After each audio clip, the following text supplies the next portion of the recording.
తెలంగాణ రాష్ట్ర వ్యాప్తంగా ఎస్పీడీసీఎల్లో పనిచేస్తున్నటువంటి మీటర్ రీడింగ్ కార్మికులు ఎవరైతే ఉన్నారో మనందరినీ కొద్దిమంది సంఘాల నాయకులు యాజమాన్యం దగ్గర అమ్మకానికి పెట్టి మన హక్కులను కాలరాసే ప్రయత్నం చేస్తా ఉన్నారు.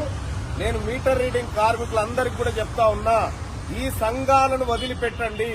ఈ అమ్ముడుపోయిన సంఘాలను వదిలిపెట్టి నికార్సైన బిడ్డలు, నికార్సైన మీటర్ రీడింగ్ కార్మికులు ఎవరైతే ఉన్నారో వాళ్ళందరి తరఫున పోరాడడానికి నేను సిద్ధంగా ఉన్నా.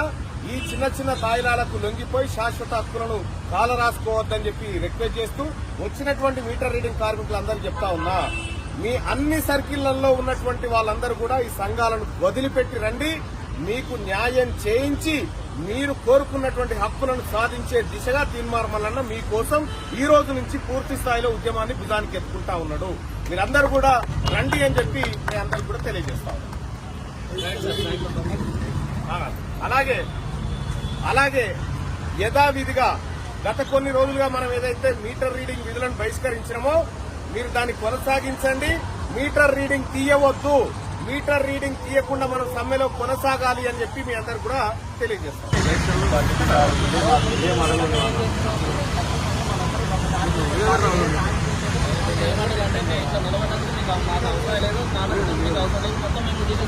విషయం ఏంటంటే వాడు మనల్ని తీసేస్తున్నా, మనం వాడిని తీసేస్తామో నేను చూపిస్తాను.